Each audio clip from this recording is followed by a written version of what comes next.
L'un des plus petits pays d'Europe réalise aujourd'hui l'un de ses plus importants investissements militaires depuis plusieurs décennies. Alors qu'une grande partie de l'attention mondiale reste concentrée sur l'Ukraine, l'Estonie se prépare discrètement à l'éventualité que l'instabilité s'étende davantage le long du flanc oriental de l'OTAN. Aux côtés de la Lettonie et de la Lituanie, elle développe la ligne de défense balte, un ambitieux réseau d'environ 600 bunkers renforcés, positions logistiques, obstacles et infrastructures défensives s'étendant le long de certaines portions des frontières avec la Russie et la Biélorussie. Le message est clair.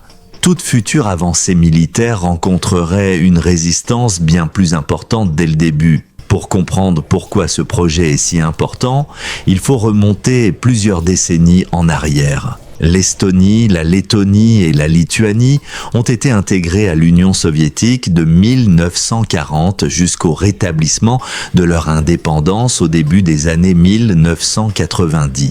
Malgré plusieurs décennies sous administration soviétique, chacune de ces nations a préservé sa langue, sa culture et son identité nationale. À mesure que l'économie soviétique s'affaiblissait à la fin des années 1980, les mouvements indépendantistes ont profondément transformé le paysage politique, faisant des États baltes les premières républiques soviétiques à retrouver leur indépendance. Plutôt que de reconstruire des liens politiques étroits avec Moscou, les trois pays ont choisi une autre voie. Ils ont adopté des réformes démocratiques, des économies de marché modernes et une intégration plus profonde aux institutions occidentales. Ces efforts ont abouti à leur adhésion à l'OTAN et à l'Union européenne en 2004. Pour ces nations relativement petites, situées à proximité d'importants centres militaires russes, l'adhésion à l'OTAN représentait non seulement une intégration politique, mais aussi une garantie essentielle de sécurité. Fait intéressant, la réaction de la Russie au début des années 2000 a été plus mesurée que beaucoup ne s'en souviennent aujourd'hui. Le président Vladimir Poutine avait déclaré que chaque pays était libre de faire ses propres choix en matière de sécurité, tandis que la Russie se concentrait principalement sur sa reprise économique après les difficultés des années 1990. Cependant, les relations ont progressivement évolué. Des événements comme la Révolution des Roses en Géorgie en 2003, ainsi que des désaccords plus larges entre la Russie et les gouvernements occidentaux ont accru les tensions dans toute la région, alimentant un sentiment croissant de rivalité stratégique. Tout a changé de manière spectaculaire en 2014. L'annexion de la Crimée par la Russie a suscité de nouvelles inquiétudes dans toute l'Europe de l'Est. Les dirigeants des États baltes ont commencé à réévaluer leur niveau de préparation, conscients qu'une réaction rapide serait essentielle si de futures crises éclataient plus près de leurs frontières. Les exercices militaires de l'OTAN ont renforcé ces préoccupations.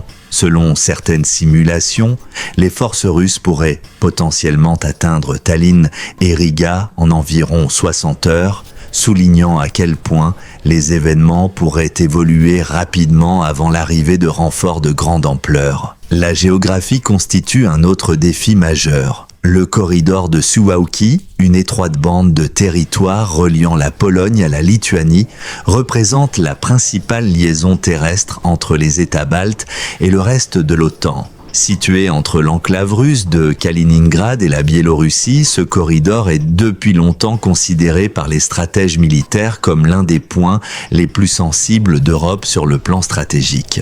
Sa protection demeure un élément central de la planification régionale de la défense. Le conflit en Ukraine, qui a débuté en 2022, a ajouté un nouveau sentiment d'urgence. Il a démontré à la fois le potentiel destructeur de la guerre moderne et l'importance d'une préparation efficace. Dans le même temps, il a montré que des défenses déterminées, une logistique solide, un bon renseignement et les technologies modernes peuvent influencer considérablement le déroulement des opérations militaires. Ces enseignements ont façonné la manière dont l'Estonie et ses voisins ont élaboré leur planification à long terme. Le 19 janvier 2024, Les ministres de la Défense de l'Estonie, de la Lettonie et de la Lituanie ont officiellement annoncé la création de la ligne de défense balte lors d'une réunion à Riga. Les premières estimations évaluaient ce projet de défense anti-mobilité à environ 60 millions d'euros, avec des travaux de construction prévus tout au long de l'année 2025 et au-delà. Les bunkers estoniens sont conçus pour mesurer environ 35 mètres carrés, accueillir jusqu'à 10 militaires et résister à de puissants impacts d'artillerie. Plutôt que de servir de forteresse isolée, ces positions sont destinées à ralentir les avancées ennemies, canaliser les mouvements et offrir un temps précieux pour permettre une réponse coordonnée de l'OTAN. La stratégie va bien au-delà des simples structures en béton. L'Estonie prévoit de construire rapidement certaines sections du réseau si les signes de menace augmentent afin de concentrer les ressources là où elles seront le plus nécessaires. Les États baltes ont également renforcé leurs préparatifs en matière de génie militaire et d'équipements destinés à ralentir une force ennemie en progression. En mars 2025, l'Estonie, la Lettonie, la Lituanie et la Pologne ont annoncé leur retrait du traité d'Ottawa, estimant que l'évolution de l'environnement sécuritaire exigeait une plus grande flexibilité concernant l'utilisation de champs de mines défensifs. Les travaux progressent régulièrement. L'Estonie a lancé d'importants chantiers en juin 2025, tandis que la Lettonie avait déjà commencé les premières phases dès 2024. Les fossés anti-chars, notamment près du village de Vinski, figurent parmi les premiers éléments visibles. Chaque tranchée mesure environ 4 mètres de large, 2 mètres de profondeur et s'étend sur près de 4 kilomètres. Ces obstacles sont destinés à ralentir les véhicules blindés, les obligeant à modifier leur progression et à perdre un temps précieux lors de toute opération potentielle.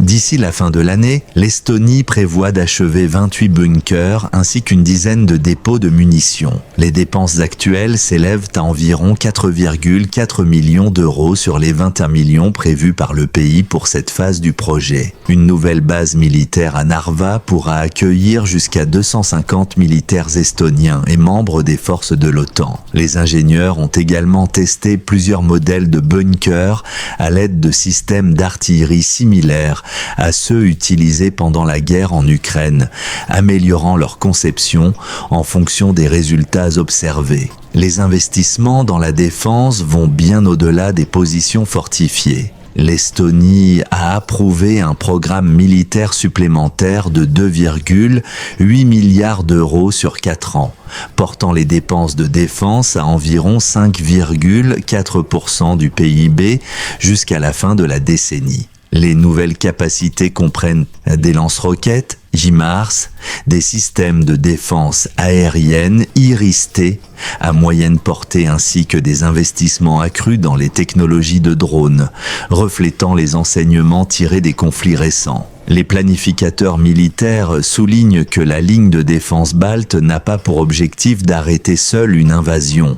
Elle vise plutôt à influencer le déroulement des opérations militaires en ralentissant les avancées, en créant des obstacles, en protégeant les axes logistiques et en gagnant un temps crucial pour l'arrivée des renforts alliés. Même de courts délais peuvent modifier le cours d'une campagne militaire, compliquer la logistique et accroître les difficultés opérationnelles. L'adhésion de la Finlande et de la Suède à l'OTAN a également modifié l'équilibre stratégique de la région.